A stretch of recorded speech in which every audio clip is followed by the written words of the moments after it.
액션 let's go 저 건물을 찾으러 Assalamualaikum warahmatullahi wabarakatuh.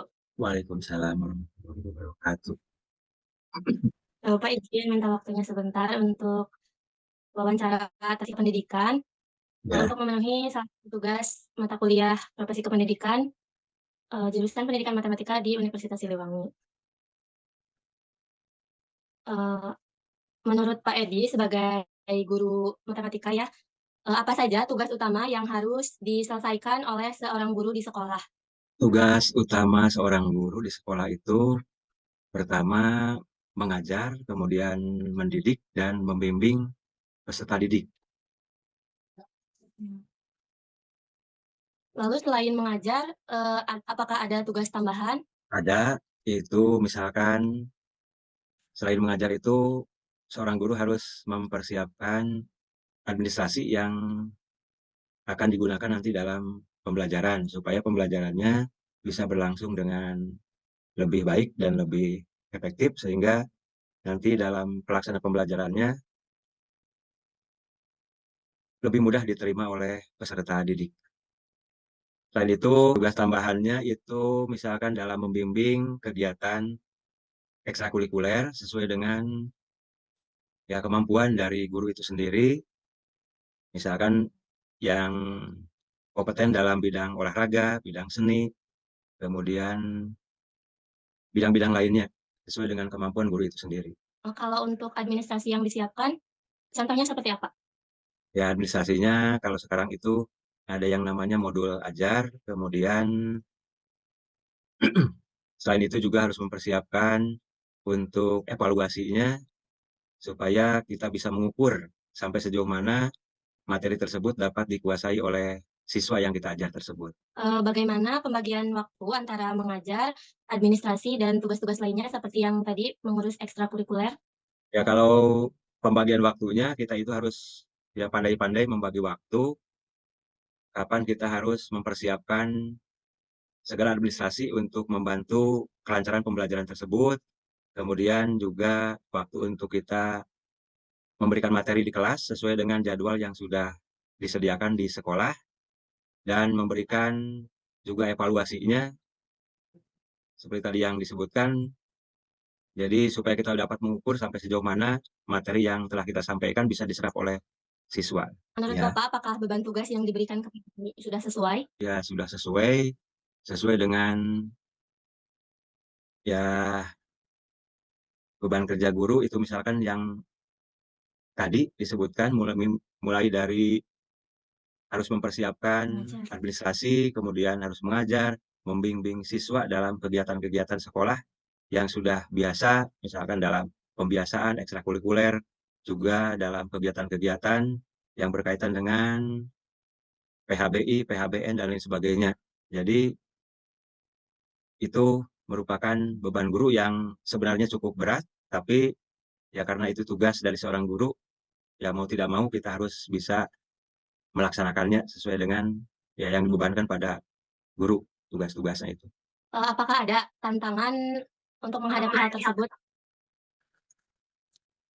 Kalau sekarang itu tantangannya yang paling ya sedang sekarang hadapi itu terkait dengan kebiasaan siswa sekarang, kelihatannya mulai ya semangat belajarnya, motivasi belajarnya sudah banyak terganggu oleh kegemaran para siswa itu menggunakan HP yang tidak sesuai dengan ya keharusannya. Seharusnya kan HP itu digunakan untuk membantu kegiatan pembelajaran, tapi sekarang kan banyak disalahgunakan oleh siswa itu sendiri, misalkan untuk main game dan lain sebagainya, yang membuat siswa tersebut ya merasa kecanduan menggunakan HP untuk main game.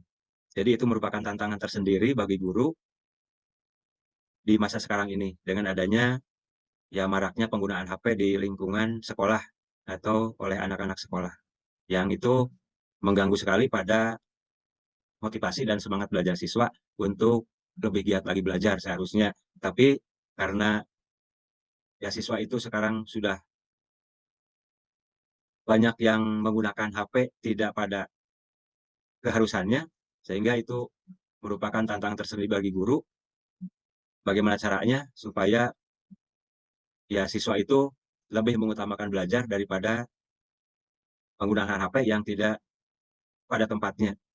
Misalkan ya seperti tadi itu banyak main game. Apakah ada solusi gitu untuk mengatasi, permasalahan tersebut Ya untuk saat ini? solusinya menurut saya itu jadi kepada para siswa itu harus dibatasi penggunaan HP yang tidak pada keharusannya, tidak pada tempatnya. Jadi di sekolah saya juga itu solusinya siswa itu sekarang tidak boleh bawa HP kecuali kalau misalkan ditugaskan oleh guru yang bersangkutan untuk membantu kelancaran proses pembelajaran. Misalkan pembelajarannya ya terkait dengan hal-hal yang harus membuka internet, itu diperbolehkan bawa HP. Tapi kalau misalkan tidak, ya tidak boleh bawa HP. Tadinya kan karena sekarang itu masih apa ya, melanjutkan pembelajaran waktu COVID, jadi siswa itu diharuskan untuk belajar menggunakan HP, jadi sampai sekarang terbawa, sehingga siswa itu banyak ya main HP-nya daripada belajarnya itu yang dirasakan. Jadi solusinya penggunaan HP itu dibatasi. Kemudian selain itu juga solusinya harus ada kerjasama dengan orang tua siswa untuk ya mereka juga harus berusaha untuk membatasi putra-putrinya dalam penggunaan HP, terutama untuk hal-hal yang tidak menunjang pembelajaran. Jadi harapannya penggunaan HP itu digunakan untuk membantu proses pembelajaran sehingga ya pembelajaran di sekolah itu akan lebih baik bagi para siswa kalau HP-nya itu digunakan untuk membantu kelancaran pembelajaran. Di sekolah, SMP 2 Penawangan ya, Pak? Panawangan ya, sampai 2 Panawangan. Saat ini kurikulum yang diterapkan, kurikulum apa? Di SMP 2 Panawangan sekarang sudah menggunakan kurikulum Merdeka. Kebetulan di sekolah kami itu sekarang itu menjadi satu-satunya sekolah penggerak yang ada di Kecamatan Panawangan. Jadi Mmm, sudah lebih dulu harus menggunakan kurikulum Merdeka dibandingkan dengan sekolah yang lainnya. Jadi sekarang yang digunakan itu sudah menginjak ke 3 tahun itu menggunakan kurikulum Merdeka. Bapak, pendapat Bapak tentang kurikulum yang diterapkan saat ini, khususnya kurikulum Merdeka? Pendapat saya untuk kurikulum Merdeka sudah cukup baik ya, maksudnya pemerintah itu membiasakan para siswa itu untuk belajar lebih aktif, lebih kreatif, dan mereka diharapkan juga bisa berpikir secara kritis untuk menghadapi ya tantangan zaman yang sekarang sudah mulai pada digitalisasi ya. Jadi diharapkan nanti siswa itu setelah ya lulus dari sekolah itu bisa menyesuaikan dengan kebutuhan di masa sekarang.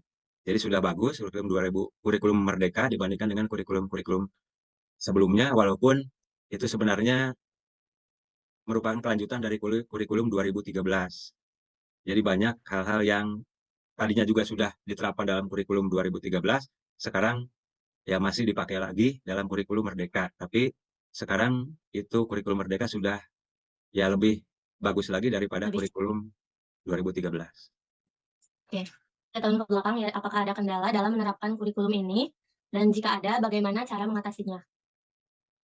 Kalau kendala itu ya ada saja, terutama misalkan di kelas, dalam kurikulum Merdeka sekarang ini kan diharapkan siswa itu bisa lebih aktif, lebih kreatif, dan bisa berpikir lebih kritis lagi dalam pembelajaran. Hanya permasalahannya, kalau misalkan di siswanya itu sendiri dalam pembelajaran itu, mereka masih banyak yang kurang bisa aktif dalam mengikuti pembelajaran di kelas, dan juga kendalanya itu pada sarana yang tersedia di sekolah, terutama untuk sekolah-sekolah yang berada di daerah, karena ya untuk mengaktifkan siswa itu kan guru sekarang dituntut untuk lebih bisa menggunakan IT, misalkan dalam pembelajaran, kita sekarang harus banyak menggunakan ya InFokus misalkan untuk membantu kelancaran pembelajaran. Tapi misalkan di sekolahnya itu terutama untuk di daerah kan belum merata ya sarana prasarana yang dipunyainya, beda dengan di kota. Kalau di daerah itu kan misalkan keberadaan InFokusnya masih kurang, tidak sesuai dengan jumlah kelas yang tersedia. Jadi kendalanya itu kami itu harus ya bergiliran untuk menggunakan alat bantu InFokus tersebut untuk membantu pembelajaran. Tapi ya itu juga bisa bisa berjalan walaupun hanya bergiliran. Kendalanya untuk penggunaan kurikulum Merdeka sekarang ini yang ke-1 itu pada siswanya itu sendiri yang ya belum terbiasa mungkin dengan model dan metode pembelajaran dalam kurikulum Merdeka karena baru beberapa tahun saja diterapkan. Kemudian juga dalam hal sarana prasarana yang tersedia di sekolah itu sendiri yang bisa menunjang kelancaran pembelajaran, itu yang dirasakan kendala yang ada terutama di sekolah yang tempat saya mengajar. Ya. Oke, mungkin, untuk kurikulum cukup, apakah kesejahteraan guru saat ini sudah memadai? Menurut saya untuk kesejahteraan ya sudah cukup bagus walaupun ya harapannya pemerintah itu bisa lebih mensejahterakan lagi para guru agar guru itu bisa lebih nyaman, lebih fokus dalam melaksanakan tugas gurunya di sekolah.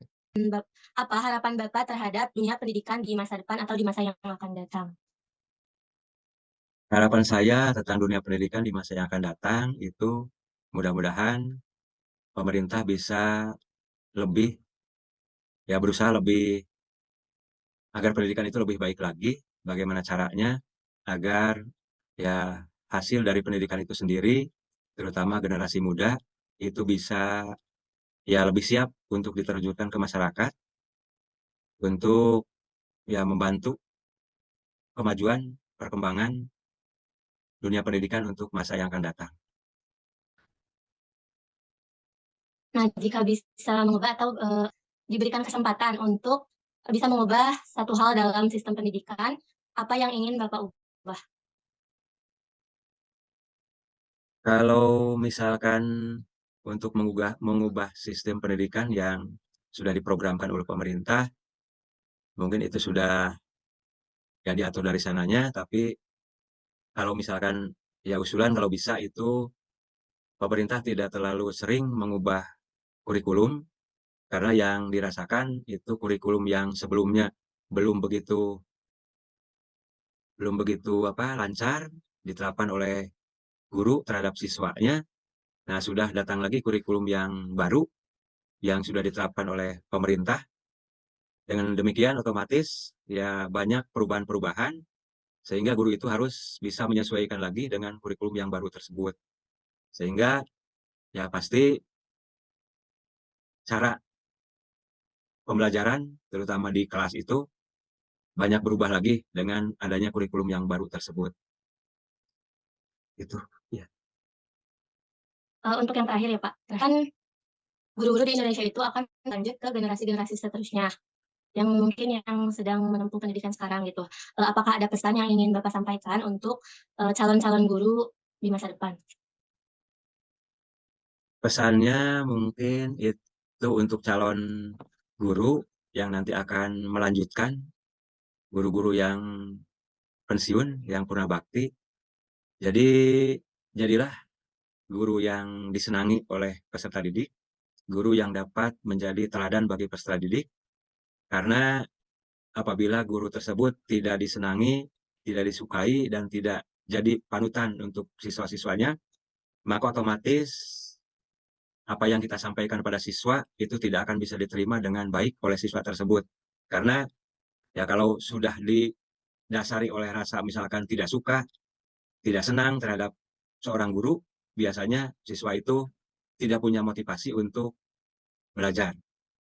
Sehingga ya kalau terjadi hal seperti itu, maka apa yang guru itu sampaikan pada peserta didik, ya mereka tidak akan bisa menerimanya dengan baik.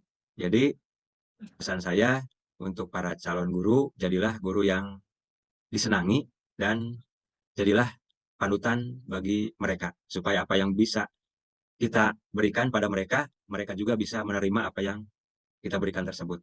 Itu saja. Baik Bapak, eee, mungkin itu saja, terima kasih telah berkenan menjawab pertanyaan-pertanyaan tadi dan mohon maaf telah mengganggu waktu istirahatnya, dan tadi juga mohon maaf, banyak kendala, jadi sampai malam seperti ini. Ya tidak apa-apa. Terima kasih juga sudah ya bisa saling sharing ya, gitu, berkomunikasi, berdiskusi tentang ya hal-hal yang ada kaitannya dengan pendidikan. Mudah-mudahan para calon guru ya bisa melaksanakan tugasnya dengan amanah sesuai dengan ya harapan bahwa guru itu bisa menularkan, bisa memajukan dunia pendidikan dengan harapan nanti ke depannya pendidikan di Indonesia lebih baik lagi sehingga bisa ya berkontribusi dalam memajukan pendidikan nasional kita. Amin, semoga harapan Bapak untuk, calon-calon guru di masa depan bisa sesuai. Amin, amin. Mungkin itu saja, wassalamualaikum warahmatullahi wabarakatuh. Waalaikumsalam warahmatullahi wabarakatuh.